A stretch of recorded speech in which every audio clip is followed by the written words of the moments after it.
Hello everyone, welcome back to my channel Easy Cooking Recipes by Bhairabi. আজি friends মই আপোনালোকৰ লগত share কৰিম এটা খুবেই easy আৰু simple recipe যোনটো আপোনালোকে ভাগৰি যদি অফিচৰ পৰা আহে নহয় তেতিয়াও বনাব পাৰে। আৰু এইটো ৰেচিপি বনাবৰ কাৰণে খালি দুইটা ইনগ্ৰেডিয়েন্টস লাগে, এটা হৈছে আলু আৰু এটা হৈছে চিজ। আৰু বাকিখিনি মানে ঘৰত अवेलेबल থাকে। So friends, বলক আৰম্ভ কৰো, let's get started. So এইয়া মই দুটা আলু লৈছো আৰু এই দুইটা আলু মই এতিয়া ফাৰ্ষ্টত ভালকে পিল কৰি লম। তাৰ পিছত মই এয়া ভালকে মিহি কাটি লম। সব ঠিক এনেকে যিমান পাৰে পাতল মিহি দীঘলকে কাটিব, কাৰণ এই ৰেচিপিটোৰ কাৰণে এনেকুৱাই কাটিব লাগিব।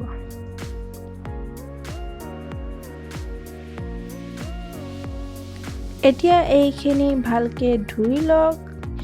ধুই লোৱাৰ পিছত এতিয়া আমি ইয়াতে মিক্স কৰিম অকমান নিমখ যিমান পাৰে কমকে দিব, কাৰণ আমি চিজ ব্যৱহাৰ কৰিম আৰু চিজ সল্টি থাকে, আৰু অকমান ব্লেক পেপাৰ। তাৰ পিছত ইয়াতে 2 চামুচ ময়দা আৰু এই আটাইখিনি ভালকে মিক্স কৰি ল'ব।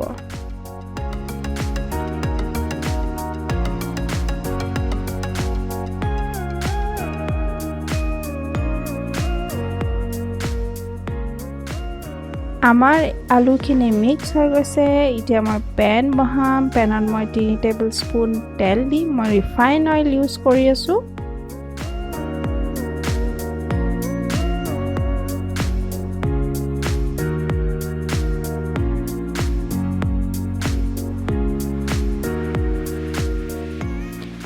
এতিয়া তেলখিনি গৰম হৈ যোৱাৰ পিছত মই ইয়াতে আলুখিনি দি দিম। মন কৰিব যাতে আপোনালোকে আলুখিনি চাৰিওফালে স্প্ৰেড কৰে ভালকে আৰু এটা থিন লেয়াৰ বনায়।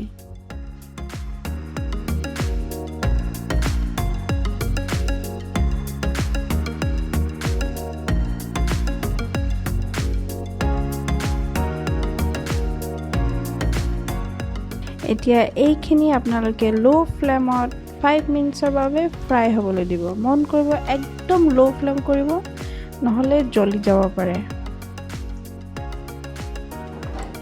5 মিনিটস হৈ গৈছে। এতিয়া মই ইয়াৰ ওপৰত আৰু 2 টেবুল স্পুন অকমান তেল দি দিম। তাৰ পিছত এয়া একদম সাৱধানভাৱে ফ্লিপ কৰিম। একদম কেয়াৰফুলি কৰিব, নহলে ভাঙি যাব পাৰে।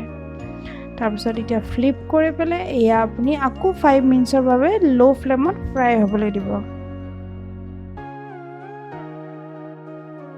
আমাৰ বোথ সাইডস এতিয়া আলুখিনি সিজি গৈছে। সো এতিয়া মই আকৌ এবাৰ ফ্লিপ কৰি দিম। ফ্লিপ কৰাৰ পিছত মই এতিয়া ইয়াতে আধা খন্তিয়েৰে মাৰ্ক কৰিম, কাৰণ এয়া আমি 50% ফোল্ড কৰিব লাগিব। সো এয়া এনেকৈ মই খন্তিয়েৰে মাৰ্ক কৰি দিম ভালকে। তাৰ পিছত এতিয়া মই ইয়াতে মজাৰেলা চিজ এড কৰিম। মজাৰেলা চিজটো খালি আধা সাইডতে আপোনালোকে স্প্ৰেড কৰিব ভালকে। এয়া চাওক এনেকৈ। তাৰ পিছত এতিয়া মই বাকিখিনি আধা পাৰ্টটো ফোল্ড কৰি দিম, ঠিক এনেকৈ। আৰু এতিয়া মই এয়া বোথ সাইডস ফ্লিপ কৰি 1 মিনিটৰ বাবে আকৌ এবাৰ ফ্ৰাই কৰিম, কাৰণ আমাৰ চিজখিনি মেল্ট হ'ব লাগিব।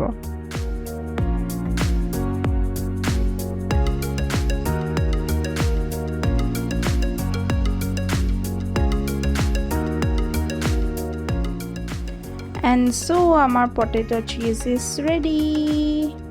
এই আপোনালোকে টমেটো কেচাপৰ লগত সাৰ্ভ কৰিব পাৰে, আৰু মই অকমান ওপৰত অৰেগেনো স্প্ৰিংকল কৰি দিছো টেষ্ট এনহেন্সৰ কাৰণে। So friends, দেখিলে আপোনালোকে কিমান ইজি ৰেচিপি আছিলে। আপোনালোকেও ট্ৰাই কৰি চাব, অবভিয়াসলি বহুত ভাল লাগিব। আৰু প্লিজ মোৰ এই ভিডিঅ'টো লাইক কৰিব, শ্বেয়াৰ কৰিব আৰু কমেন্ট কৰিব আপোনালোকৰ খাই কেনেকুৱা লাগিছে, আৰু আপোনালোকৰ ভিউজ আৰু সাজেশনস। আৰু মোৰ চেনেলটো যদি এতিয়ালৈকে সাবস্ক্ৰাইব কৰা নাই তেন্তে প্লিজ সাবস্ক্ৰাইব কৰি দিব। Thank you very mass.